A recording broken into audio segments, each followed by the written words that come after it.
Bismillahirrahmanirrahim. Assalamualaikum warahmatullahi wabarakatuh. Alhamdulillahirabbil alamin. Allahumma shalli ala sayyidina Muhammad wa ala ali sayyidina Muhammad. Rabbi shrah li sadri wa yassir li amri wa hlul 'uqdatam min lisani yafqahu qawli. Baik, alhamdulillah teman-teman semuanya, apa kabar? Bertemu kembali ya. Hari ini insyaallah kita akan bahas kembali tentang ilmu-ilmu pendidikan tentang anak usia dini. Nah, alhamdulillah pada hari ini insyaallah kita akan membahas tentang bagaimana metode pendidikan anak menurut Abdullah Nasir Ulwan. Ya, jadi pekan yang lalu kita sudah membahas tentang siapa sih Abdullah Nasir Ulwan, bagaimana pemikiran-pemikiran beliau, dan hari ini kita akan bahas tentang bagaimana metode pendidikan mendidik anak menurut Abdullah Nasir Ulwan. Baik, langsung saja ya. Bismillah, kita share screen-nya.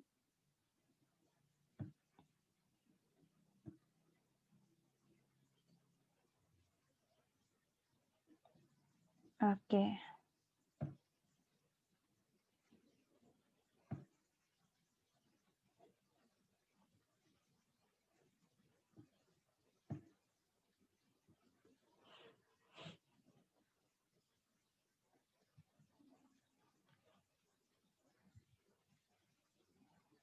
Oke, baik ya. Nah, sebagaimana tadi saya katakan bahwasanya ada 5 metode pendidikan anak menurut Abdullah Nasir Ulwan. Ya. Nah, yang pertama adalah metode keteladanan. Nah, kita tahu metode keteladanan ini merupakan salah satu metode yang paling efektif dalam mendidik anak, baik itu anak di usia dini maupun anak lanjutannya. Nah, bahkan kita sendiri, Allah sendiri mendidik umat manusia ini melalui keteladanan yang diutus pada diri Rasulullah Sallallahu Alaihi Wasallam.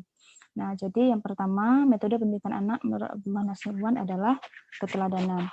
Kemudian pembiasaan. Nah, pernah ya kita mendengar istilah ala bisa karena biasa.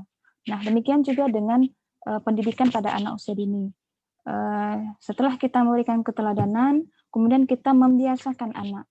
Dan pembiasaan ini bukan sekali dua kali, tapi berkali-kali sehingga hal yang tadi tidak biasa menjadi biasa pada anak. Nah, dalam pembiasaan ini ada 2 hal yang mesti kita lakukan ya. Yang pertama, perencanaan atau direncanakan. Jadi kira-kira pembiasaan yang ingin kita biasakan kepada anak itu kita rencanakan terlebih dahulu apa-apa saja. Misal hal-hal sederhana ya, anak masuk ke kamar mandi dengan kaki kiri, keluar dengan kaki kanan misalnya. Kemudian setiap masuk rumah memberi salam. Kemudian ketika ada orang tua berjalan di depan orang tua itu membungkukkan badan. Nah, ini adalah beberapa hal yang kita rencanakan, kemudian nanti perencanaan ini di mana akan menjadi pembiasaan pada anak. Nah, apakah hanya sekedar direncanakan? Ternyata setelah kita rencanakan hal tadi atau pekerjaan tadi atau kegiatan tadi yang sudah kita rencanakan, agar hal tersebut menjadi pembiasaan, maka diulang-ulangi. Ya, dilakukan terus-menerus oleh orang tua sehingga pembiasaan tadi, sehingga suatu kegiatan tadi sudah terbiasa bagi anak. Oke, kemudian selanjutnya nasihat. Nah, ya, salah satu juga metode pendidikan anak menurut Abdullah Nasir Ulwan adalah senantiasa kita memberikan nasihat kepada anak. Di antara nasihat-nasihat yang perlu kita berikan apa? Yang pertama, kita nasihati anak untuk senantiasa ingat kepada Allah sejak usia dini. Contoh ya, misalnya seperti ini. Ketika anak berjalan ya, mungkin orang tua malas untuk lari-lari ya, untuk mengambil anaknya lagi atau mengejar anaknya, lalu kita tanpa sengaja mengeluarkan kata-kata seperti ini. Pergi terus ada hantu. Ya, ini sering sekali. Ya, pergi terus ada hantu dan seterusnya. Ya, saya pernah melihat ya anak guru saya itu malah mendidik anak kecil itu, "Enggak apa-apa, Nak, pergi aja, ada Allah." Ya, sedikit-sedikit Allah, apa-apa ada Allah.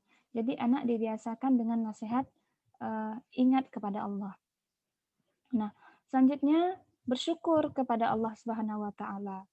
Nah, ini juga merupakan salah satu program atau perencanaan pembelajaran di PAUD ya, di mana terangkum dalam KD butir 1.1 di mana bunyinya bersyukur kepada Allah melalui ciptaannya.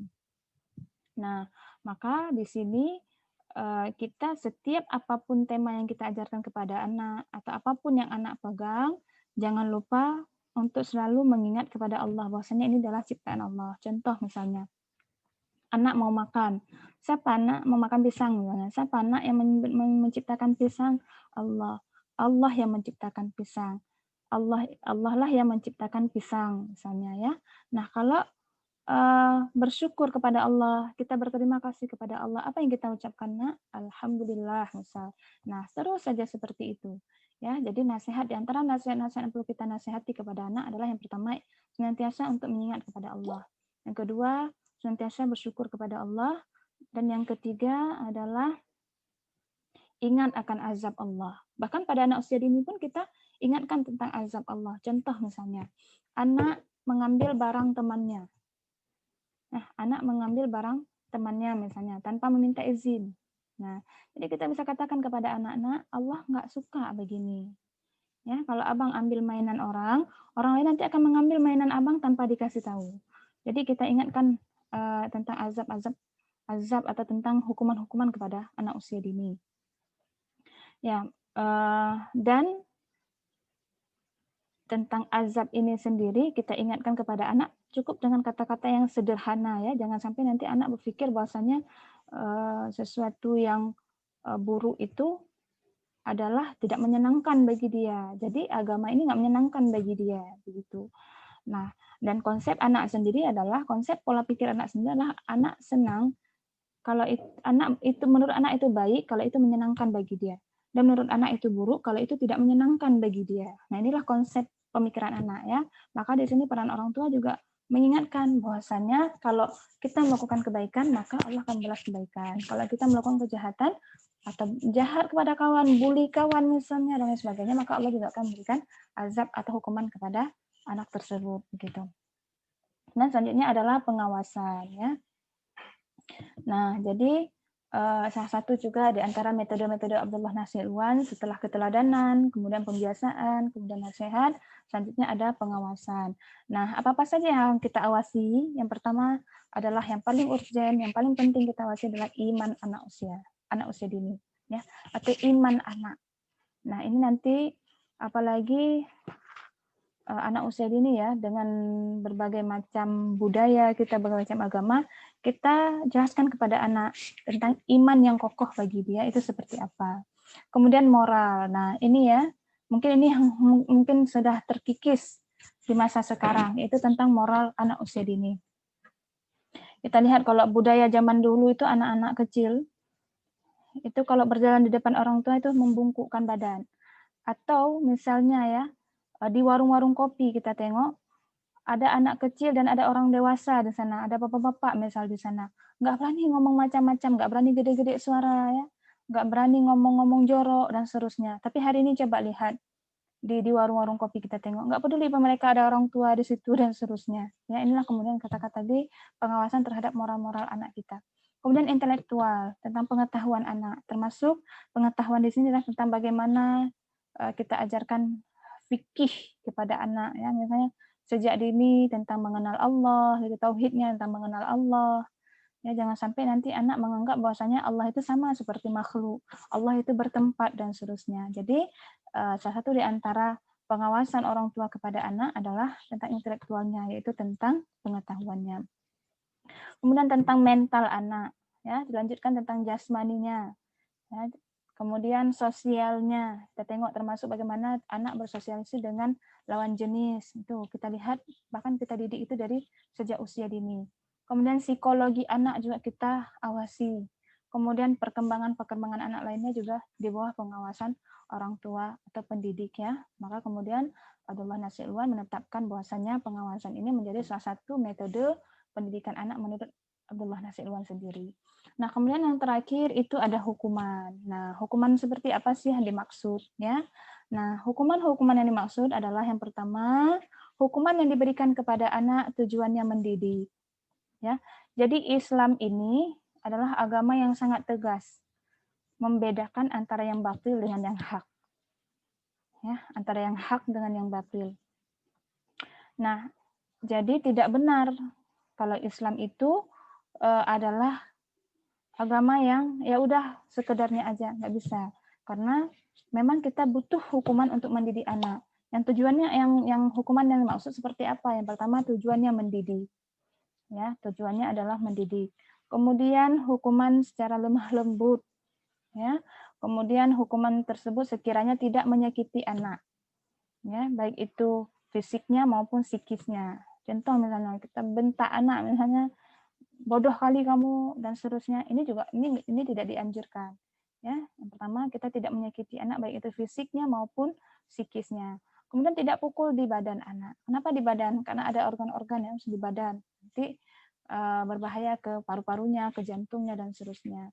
Jadi inilah kemudian metode-metode yang dijelaskan oleh Abdullah Nasir Uwan. Jadi ada 5 metode yang dijelaskan oleh Abdullah Nasir Uwan, diantaranya ada metode keteladanan, pembiasaan, nasihat, pengawasan, dan yang terakhir ada metode hukuman. Baik, alhamdulillah teman-teman semuanya kita sudah menjelaskan ya tentang bagaimana sih yang dimaksud dengan apa saja metode-metode pendidikan anak usia dini menurut Abdullah Nasir Ulwan dan penjelasannya tadi ya secara singkat. Baik, kita akhiri pertemuan kita hari ini dengan kafaratul majelis. Subhanakallahumma wa bihamdika asyhadu an la ilaha illa anta astaghfiruka wa atubu ilaik. Saya akhiri. Assalamualaikum warahmatullahi wabarakatuh.